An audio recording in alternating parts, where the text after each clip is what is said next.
Olá, aluno! Vamos para o nosso módulo de noções sobre o Código de Defesa do Consumidor, tá? Para coordenadores da qualidade. Gostaria de salientar, tá, que esse é um dos módulos do nosso curso de formação de coordenadores da qualidade. Nós resolvemos disponibilizar a aula, tá, gratuitamente para quem quiser ter acesso, para, além de assistir e ter o conhecimento do referido módulo, também servir como instrumento de divulgação do nosso curso que está acontecendo aí, de formação de coordenadores da qualidade, que tem 40 horas de carga horária. Então, um conteúdo bem extenso, tá? Subdividido em módulos, e esse é o nosso módulo de noções sobre o Código de Defesa do Consumidor. Esse conteúdo foi incluso no curso porque é de extrema relevância para os coordenadores, visto, em muitos casos, ele ficar responsável de tratar ou auxiliar, né, no desembrólho desses problemas de causas no PROCON, de reclamações de cliente. Então, é fundamental que o coordenador da qualidade tenha noções sobre o Código de Defesa do Consumidor. Ok? Bom, me apresentando para vocês, eu sou o tutor da turma do curso de Formação de Coordenadores da Qualidade, tá? Meu nome é Aldenício Cambra, eu sou editor do Biro Veritas, eu sou consultor credenciado ao Sebrae e Sebrae Tech, tá? No Biro Veritas eu trabalho com ISO 9001, PPQPH e também faço trabalhos relacionados a 31.000, a NBR 31.000, tá? Eu sou CEO, tá? Da Objetiva Consultoria, onde eu sou gerador de conteúdo, consultor, auditor e de forma presencial e de forma online, de forma remota, tá? No Sebrae eu sou credenciado nas áreas de qualidade, nas áreas de planejamento e com muito foco direcionado para a área de processos, tá? O Sebrae Tech muito direcionado também nas fichas técnicas ou nos serviços que envolvem a ISO 9001, melhoria contínua de processos, dentre outras atividades que estão relacionadas com o tema processos de qualidade, tá?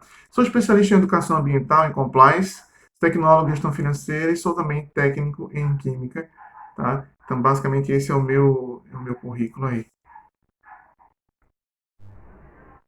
Trabalhei em grupos também, como a Mil Alimentos, tá? Grandes grupos. Trabalhei na Unilever também, e já fiz serviço para Gerdau e dentre outras empresas, aí no portfólio de consultorias. Mas vamos para o que interessa, né? Vamos para a informação que você necessita. Bom, existe uma forma de. Existe um relacionamento entre cliente e fornecedor. Quando eu falo cliente aqui, eu estou me referindo a cliente final, tá? Porque do jeito que o coordenador da qualidade pode trabalhar numa empresa onde ele só vai ter acesso ao atravessador, tá? Ou a outras empresas, ele pode também trabalhar numa empresa onde existe esse contato direto com o cliente final.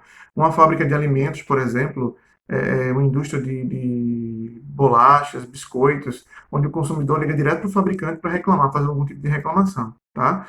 Então, vai existir essa possibilidade.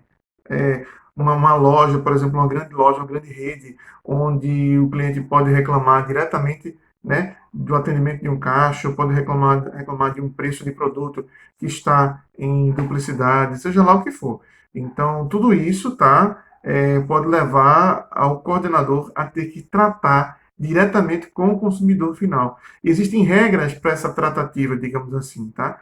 E essas regras estão estabelecidas no Código de Defesa do Consumidor. Então vejam logo pelo nome, Código de Defesa do Consumidor, tá? O intuito é a proteção do consumidor. Muitas vezes você vai estar do outro lado. Você vai ser o fornecedor daquele consumidor, tá? Então entender do que protege o consumidor vai ajudar você a não cometer gafes ou não entrar em algum tipo de embrólio, algum tipo de problema que não vai conseguir resolver depois. Quando eu falo você, eu falo da organização, tá? E você vai dar um suporte, um apoio à organização no que tange a isso, incluindo muitas vezes auxílio à equipe jurídica ou terceirizado jurídico que a organização possua para tratar, inclusive, esses casos que estão relacionados à PROCON, tá? Então, o que é o CDC, gente? Ó, O Código de Defesa do Consumidor é um conjunto de normas que visam a proteção aos direitos do consumidor. Orienta também as relações e responsabilidades entre fornecedor e consumidor final, tá?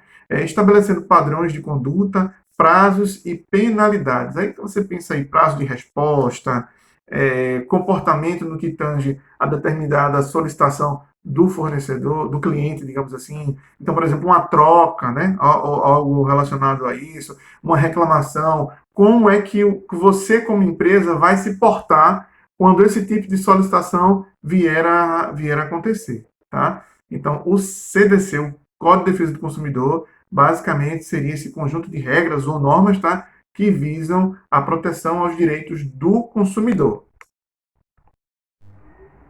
Então, por que, que o coordenador da qualidade deve conhecer sobre isso? Né? Então, vamos lá. O coordenador da qualidade, em muitos casos, tá? Além de decidir pela procedência de uma reclamação, e quando a gente fala em procedência, a gente está falando se realmente aquilo que o cliente está questionando ou está reclamando é verdade ou não. Porque muita gente acha, não, o cliente tem sempre razão. Não, não é bem assim. O cliente tem razão quando ele tem razão. Então, pode existir casos onde o cliente vai questionar, tá? E ele não tenha razão. E para esses casos, o coordenador da qualidade vai ter que investigar e, quando chegar a essa conclusão, vai ter que considerar aquela reclamação improcedente no intuito de não conduzir a respectiva tratativa, tá? Isso vai ser possível. Bom, em alguns casos, a gente sabe que existe meio que um funil. Se você geralmente trata ocorrências internas, você não vai ter reclamações. Se você não tiver reclamações, você não vai ter, por exemplo, uma causa, um PROCON, tá?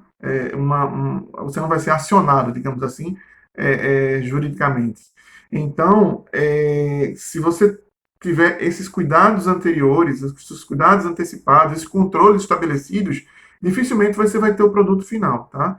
Mas de toda forma, ó, quando isso acontece, tá, geralmente o coordenador da qualidade ele é convocado a tratar de processo junto ao Procon, auxiliando o departamento jurídico da empresa. Então, mostrando, né, as tratativas, geralmente registros de saque ou ligações, a gravação de ligações, né, relacionadas ao tipo ao problema que foi ocorrido. Isso também pode acontecer e ele tem que disponibilizar esses registros, essas evidências, para que isso seja verificado e se defina qual será a devida tratativa.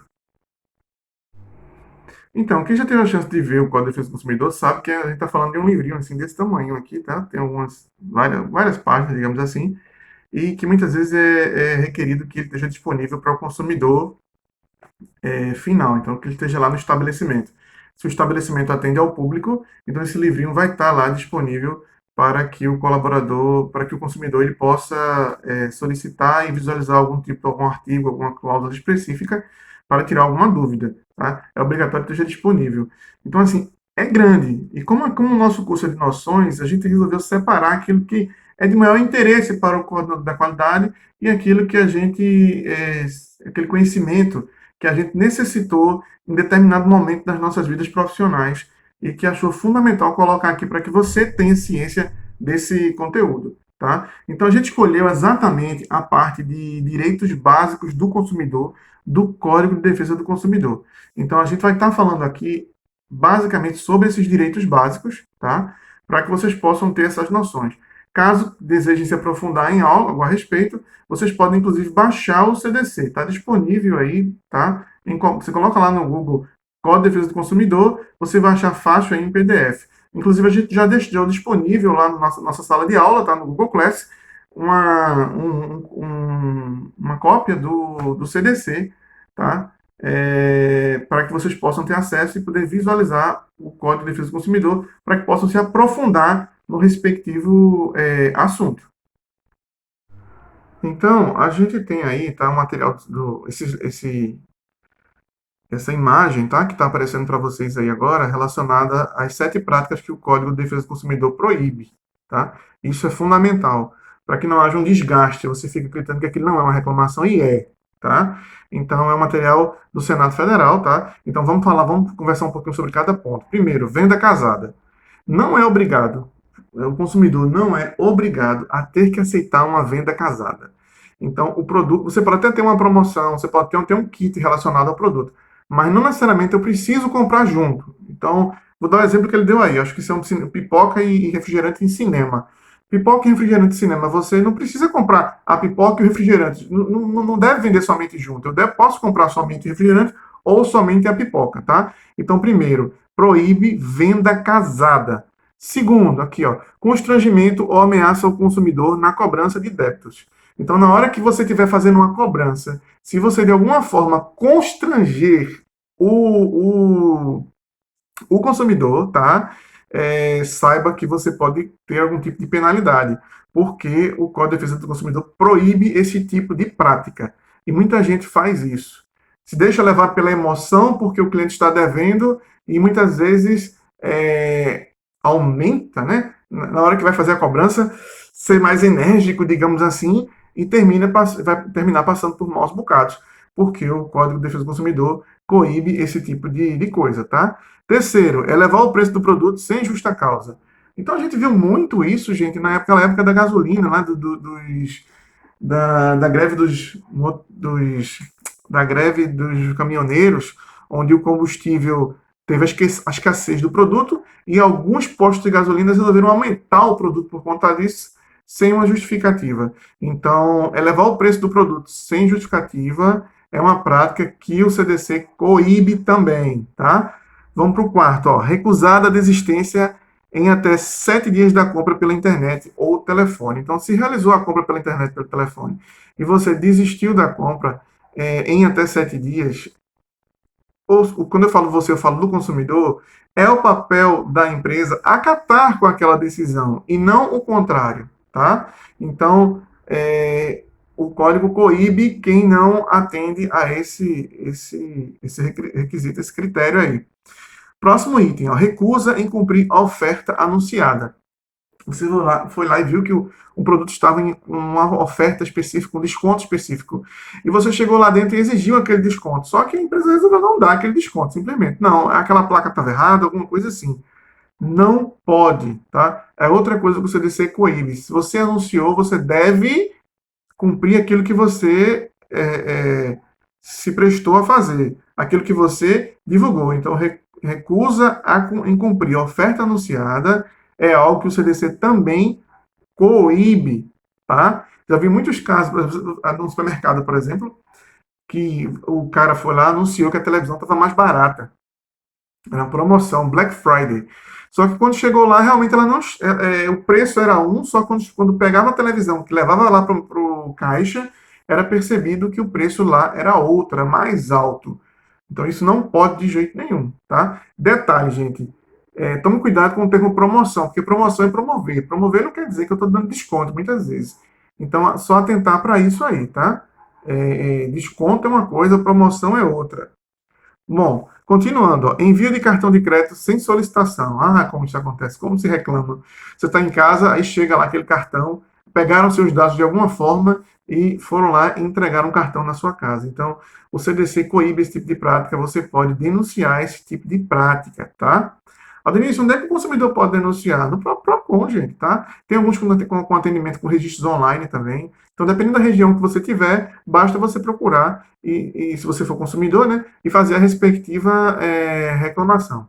Aí você pode estar se perguntando, e como é que eu vou saber como empresa? Ah, você vai saber como empresa, você vai ser notificado, vai chegar uma cartinha na sua casa, na sua casa não, na empresa. Então, tem todo um processo aí que envolve a notificação, tá?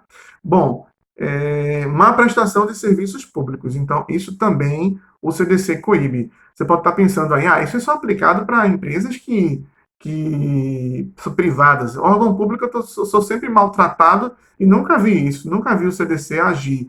Bom, é da mesma forma. O que se aplica em empresa privada também se aplica à empresa pública. Então, o CDC, ele coíbe, tá vendo aí, ó? Coíbe, né, proíbe a má prestação de serviços públicos, tá bom? Aí no artigo 6, né, que basicamente vai ser o que a gente vai estudar aqui, a gente tem lá que é a proteção à vida e à saúde, tá? Então ele diz o seguinte, ó, a proteção da vida, saúde e segurança contra os riscos provocados por práticas no fornecimento de produtos e serviços considerados perigosos ou nocivos à saúde. tá? Então, se o seu produto ele é considerado perigoso, pode causar um mal ao consumidor, é conveniente que o consumidor ele seja informado a respeito daquilo, tá? Então, eu posso trazer como exemplo aqui bem prático a questão do cigarro. Cigarro tem lá no maço de cigarro, né, que causa câncer, causa impotência, tem vários tipos de informação lá que são relacionadas justamente a essa questão do dano que o produto pode trazer para o consumidor. Então, recapitulando, a proteção da vida, saúde e segurança contra os riscos provocados por práticas do fornecimento do produto, serviços considerados perigosos ou nocivos. A utilização também, gente, é fundamental, tá? Se durante a instalação do produto, se durante a utilização houver algum ou qualquer tipo de risco relacionado, esse deve ser identificado para que o consumidor não tenha problemas com relação a isso. O artigo 6 relata também a questão da educação para o consumo. Então, o consumidor ele tem que ser educado a usar o produto. Tá? É fundamental que isso aconteça. Essa educação ela pode vir na embalagem do produto. Então, eu vou dar um exemplo de sabão em pó. Se você pegar o sabão em pó e você virar, vai estar dizendo lá como é que deve ser utilizado. Não só sabão em pó, mas todos os produtos químicos relacionados à limpeza, geralmente eles têm uma instrução a respeito dessa utilização. Então, o fornecedor deve indicar, deve orientar o consumidor a respeito dessa utilização do produto. Aí eu trouxe para vocês aí, por exemplo, um quadrinho com a utilização de lentes de contato, onde ele demonstra aí como deve ser colocado, tá? Como um respectivo exemplo, vocês podem ver o quadro do lado aqui. Essa educação para o consumo, tá? Que vai garantir também a igualdade da escolha na contratação, porque eu posso é, é, escolher não utilizar aquele produto porque eu não acho conveniente, eu não posso seguir aquela devida ou respectiva orientação, tá? O próximo item fala sobre liberdade de escolha. Então, assim, todo consumidor ele pode escolher entre um produto ou outro. Você não pode exigir que o fornecedor escolha um outro produto que ele não quer ou que não comprou. Por exemplo, muita gente, quando você vai devolver um produto, quer, não, a gente troca isso em vale para que você possa trocar por outro produto. Isso não existe, tá? O cliente, ele é soberano, então ele que escolhe aquilo que ele quer comprar. Para que ele faça a correta escolha, ele tem que ter informações sobre o produto.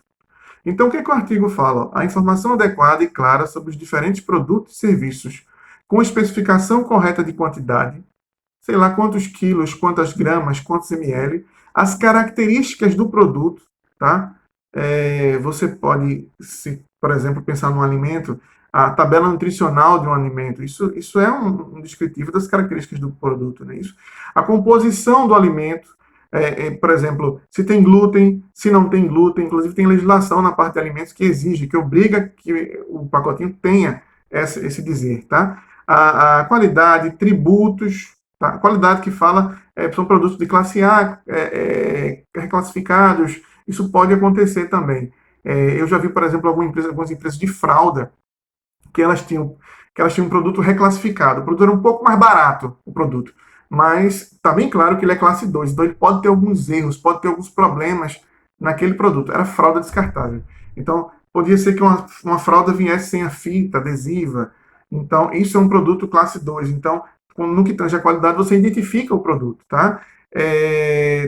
Tributos incidentes, ou seja, o imposto que incide sobre aquele produto, que muitas vezes agora está vindo até na própria notinha quando você faz a compra, né? É o preço do produto e os riscos que esse produto apresenta. Então, essas informações é que são requeridas para que você tenha uma escolha correta e adequada daquele respectivo produto. Que você possa escolher entre um e entre outro. Então, o consumidor não pode ser privado dessas informações. Agora, eu queria dar um detalhe aqui que é interessante. Existem critérios legais a depender do produto. E você, quando da qualidade, tem que ficar atento a isso. Tem legislação, como eu falei antes, a questão do glúten, que tem que colocar no pacotinho que tem glúten, alergênico, seja lá o que for. Então, é importante, além de você ter ciência dessas informações, ter ciência também a respeito de critérios legais ou normativos relacionados ao seu produto, informações que devem estar contidas na respectiva embalagem do produto, tá? Lembrando, só para quebrar um pouco esse paradigma, a gente está falando muito de consumidor final, mas isso já é muito aplicado, gente. É relação entre empresa nos contratos, né? Então, muitas vezes você faz um contrato de prestação de serviço ou um contrato de aluguel de equipamentos e máquinas que vai ter lá discriminado a forma de utilização, as garantias e tudo aquilo que foi acordado entre as partes. O sexto artigo ainda fala assim, ó, proteção contra a publicidade enganosa, propaganda enganosa, tá? Então, a gente tem aqui alguns exemplos. Vejam essas figuras que eu trouxe aqui para vocês aqui do lado. Olha, acho que é do lado de cá, do lado de cá, não sei. Tá aqui do lado. Vejam esse hambúrguer aí, ó. O hambúrguer que tem na foto, né? Você chega lá para comprar, caramba, olha o tamanho desse hambúrguer. E quando ele chega para você, chega meio murcho, né? Meio miojinho, assim, como você tá vendo aí do lado, tá? Um outro exemplo, ainda nessa escala de sanduíches aí, tá? Esse, tá vendo esse sanduíche aí do, como é que se diz? O sanduíche natural. Olha a pontinha do sanduíche natural, veja como é que tá. Tem uma pontinha de carne, uma pontinha de pepino, milho, e no outro pedaço de pão não tem nada, tá? E quando você vê no pacote é assim, quando você abre o pão, olha para aí como é que tá, não tem nada dentro, é só as pontinhas. Então, uma baita de uma propaganda enganosa. Então, o CDC coíbe também essas práticas do o fornecedor florear, né, criar uma situação hipotética que não existe, para convencer a aquisição ou a compra do produto por parte do cliente, tá? Então aqui, ó, o que é que ele diz especificamente? A proteção contra a publicidade enganosa e abusiva, métodos comerciais coercitivos ou desleais, aqueles métodos que, quer queira, quer não, são evasivos e tentam forçar você à compra. Olha, se você não comprar hoje, você vai perder a promoção. Isso é um método coercitivo, bem contra práticas e cláusulas abusivas, certo? Contratos leoninos que só prevalecem o direito, por exemplo, do fornecedor, certo? Então, cláusulas abusivas ou impostas para fornecimento de produtos e serviços. Então, cláusulas com condicionantes. Eu te forneço isso, se você me der isso, ou se você cumprir esse prazo. Então, isso também é coibido pelo Código de Defesa do Consumidor. O artigo 6 ainda fala de proteção de abusos. O que acontece? Você tem um fornecedor seu aí, sei lá, vamos pensar em plano de saúde, que ele já está com você aí há alguns anos, e de repente ele resolve mudar o contrato, deixando você menos assistido, digamos assim. Quando eu falo mudar o contrato, é fazer uma revisão de contrato. Então, isso não pode, de jeito nenhum, tá? Eu não posso alterar o meu contrato a meu bel prazer e simplesmente dizer, ó, tá aqui, você quer ou você não quer. Então, o que é que ele diz, o que é que diz lá o artigo? Ó? A modificação das cláusulas contratuais que estabeleçam prestações desproporcionais ou sua revisão em razão de fatos supervenientes que o tornem excessivamente onerosos, ou seja, que o tornem prejudiciais, que causem perdas ao determinado consumidor, tá? Então, isso também é coibido pelo CDC. Então, o código também prevê, como vocês estão vendo aí, ó, a efetiva prevenção e reparação de danos patrimoniais e morais. Então, se por acaso uma prestação de serviço gerou um dano patrimonial, é conveniente que haja o ressarcimento. Então, se você pega seu carro, por exemplo, né, como consumidor, e você leva para uma concessionária ou leva para um lava-jato e eles danificam o seu veículo, é necessário que ele faça o ressarcimento ao cliente, que você cheguem, que o cliente e o fornecedor cheguem num comum acordo para essa reparação de danos patrimoniais. E danos morais também, tá? Por exemplo, se for acusado de inadimplência e você, como fornecedor, colocou o cliente lá no Serasa, então isso é passível também de danos morais individuais, coletivos e difusos. Se for numa escala muito maior, tá? Se não for diretamente um cliente, isso sai dessa esfera e geralmente passa para o Ministério Público para que se haja uma tratativa mais adequada, porque já envolve outras partes interessadas que não somente, né, o respectivo cliente ou um só consumidor, digamos assim. O CDC ainda prevê que o cliente, o consumidor, ele tem acesso fácil a órgãos, né, que garantam esse tipo de proteção. Então, ele diz o seguinte: ó, o acesso aos órgãos judiciários e administrativos com vistas à prevenção ou reparação de danos patrimoniais e morais, individuais, coletivos ou difusos, assegurada a proteção jurídica, administrativa e técnica aos necessitados. Então, quando a gente fala isso, a gente já pensa no PROCON. Detalhe, o PROCON geralmente tem unidades regionais, né? Então, o cliente ele vai buscar o PROCON da sua região, seja em unidades volantes ou seja em unidades, unidade principal, tá? Geralmente ficam no centro das cidades, né? As unidades principais aí, mas tem esses módulos, vamos chamar de módulos, mas salas volantes que acho que nem volante, porque volante ficaria mudando de lugar. Geralmente eles escolhem um lugar e fica lá naquele lugar, ocupa uma sala disponível para tratar isso junto ao respectivo consumidor, digamos assim. Então, e uma das coisas mais importantes desse módulo é o seguinte, veja só, é, como o código ele protege o consumidor, é super interessante que você, como fornecedor, como empresa, se precavenha de provas para mostrar que o consumidor está errado. O que é que eu estou querendo dizer? Vamos para a prática. Shelf Life. O que é o Shelf Life? Shelf Life é um museu de produto.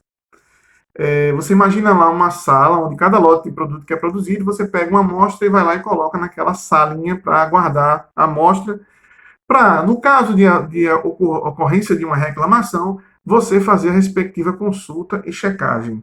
Tá? Vou dar um exemplo bem prático. Quando eu trabalhava na Unilever, eu recebia esses saques. Tá? E eu recebi uma reclamação do Uruguai uma vez que dizia assim: toda vez que eu lavo uma roupa com sabão em pó ala, a roupa fica tão dura, que quando eu coloco minha blusa no chão, ela fica em pé. Caramba, menino, lavaram com sabão com concreto essa blusa. Bom, em resumo, eu peguei aquela reclamação e segui o procedimento padrão. Fui lá, perguntei o lote, né? O cliente tinha passado o lote na reclamação. Eu fui lá no Shelf Life, no museu, coletei aquele lote, aquela amostra do produto, lavei um pedaço de pano e tentei colocar o pano em pé. E o pano não ficou em pé. Se o pano não ficou em pé, aquilo que o cliente estava dizendo provavelmente era improcedente, tá? Então, nesse caso, eu gero uma prova. Eu tirei uma foto da inspeção, tirei uma foto do lote da embalagem, e assim você vai se precavendo para demonstrar juridicamente, demonstrar para o cliente que aquele problema não existe, para demonstrar também para a sociedade, né? Porque de repente aquilo cai nas redes sociais e começa aquela confusão. Quantas vezes a gente já viu aí o pessoal coloca garrafinha com Coca-Cola com rato dentro que não existiu, criam situações, tá? Para alegar justificativa para, por exemplo, ter um tipo de bônus a seu favor.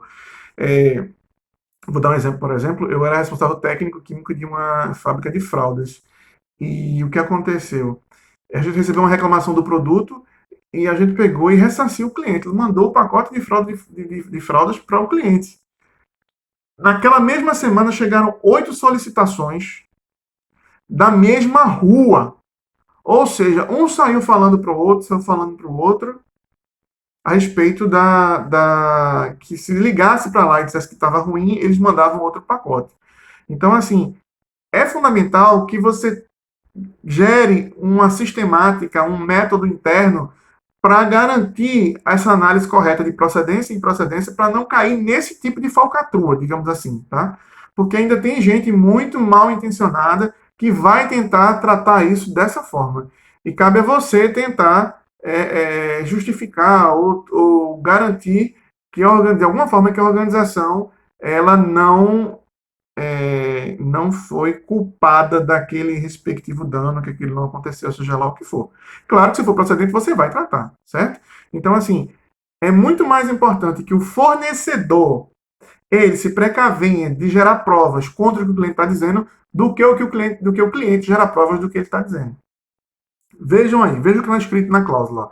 A facilitação da defesa de seus direitos, inclusive com a inversão do ônus da prova, a seu favor. Perceberam? No processo civil, quando a critério do juiz for verossímil a alegação ou quando for ele hipossuficiente, segundo as regras ordinárias de experiências. Então, isso que eu acabei de falar para vocês, esses exemplos que eu acabei de dar, basicamente é o que a gente está dizendo aqui. O cliente, o fornecedor é que vai precisar provar que o cliente está ao contrário, que o cliente está errado, desculpa, tá? Então fica como se o cliente já entrasse no processo com um certo nível de confiabilidade, tá? De confiança por parte de quem o está julgando, digamos assim, tá? E o artigo 6, né, fala aí, ó, a adequada e eficaz prestação de serviços públicos. Então eu coloquei aí limpeza, né, coleta de lixo, manutenção das estradas. Tudo isso são serviços públicos que precisam ser fornecidos e que devem ser a serviços ser fornecidos a contendo, tá? Conforme pede lá, né, o artigo 6. Então, a adequada e eficaz prestação de serviços públicos. Muita gente pode estar rindo aí nessa hora do outro lado, tá?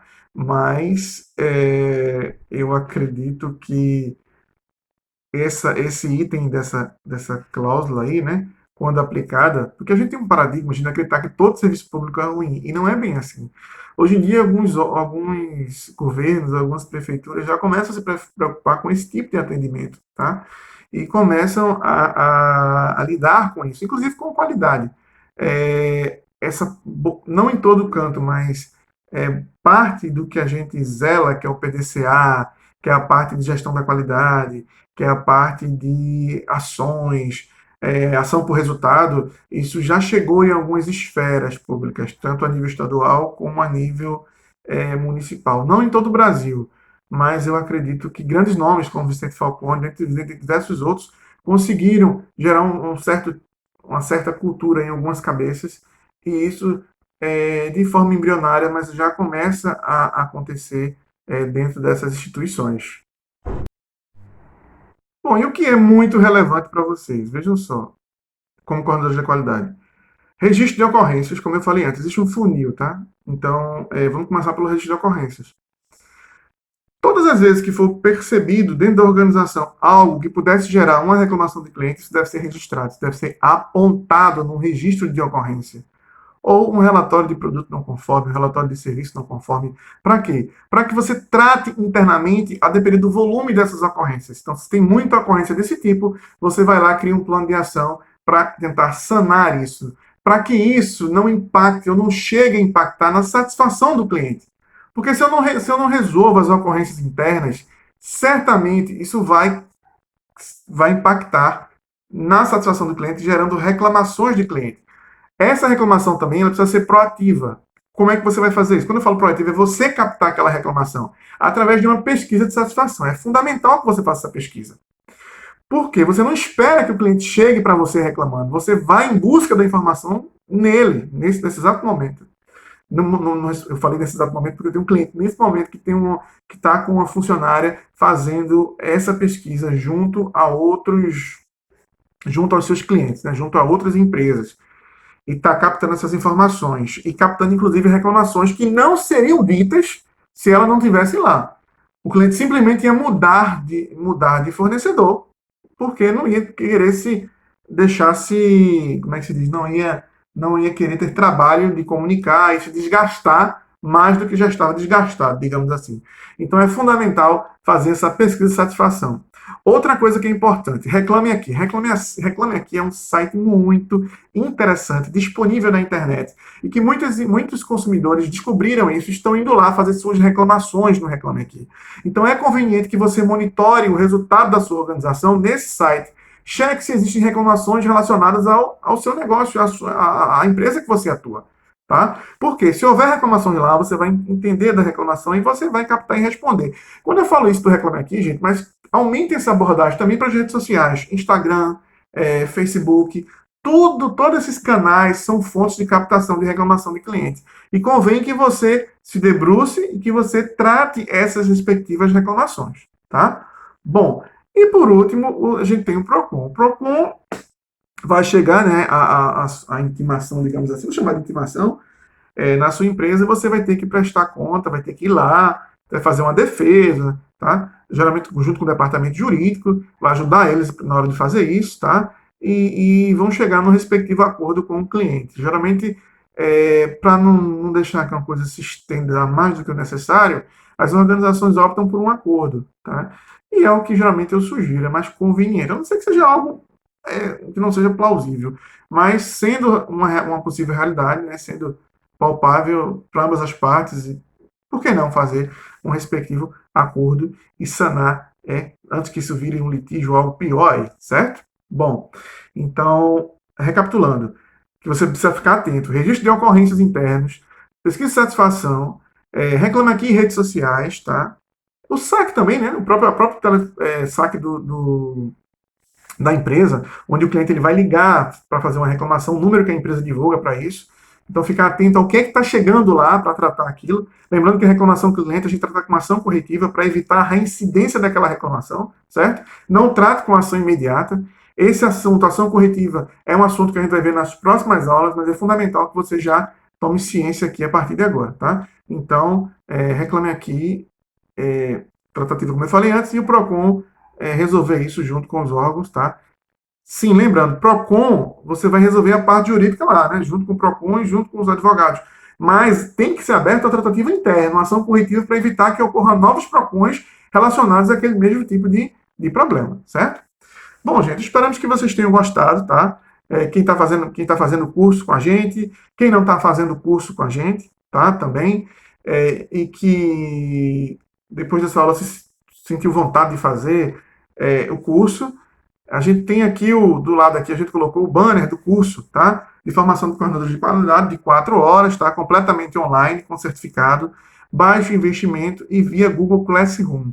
A gente vai estar deixando o link aqui na descrição desse vídeo para que vocês possam clicar e ter acesso à nossa página, que lá você vai poder acessar a inscrição e vai poder realizar o pagamento. O custo está muito pequeno nesse momento de pandemia. O curso custa R$ 249 de 40 horas, mas nós estamos cobrando R$ 75 até o fim da pandemia. Depois disso, nós vamos voltar para o nosso preço normal, tá? Bom, estamos deixando também nossos contatos, nosso site www.abjtreinamentos.com.br, o nosso canal de YouTube Qualidade BR, você tem acesso, tá? Nosso LinkedIn e Instagram. O LinkedIn ao do início, já o Instagram é @objconsultoria, tá? Tem um número de WhatsApp que a gente está deixando também aí para esclarecimento de dúvidas a respeito do curso, caso você tenha, tá? E queira participar. E o nosso e-mail, que é o diretoria@objconsultoria.com.br, tá? Bom, espero que tenham gostado. E se quiser mais a respeito, tá? Vai lá, se inscreve no curso e participa com a gente, tá? A gente fala de 5S, fala de controle de documentos, controle de registro, o conteúdo lá, BPM, BPF, o conteúdo é extremamente extenso, tá? A gente está com uma boa quantidade de alunos lá e a gente espera que vocês participem, tá? Até a próxima.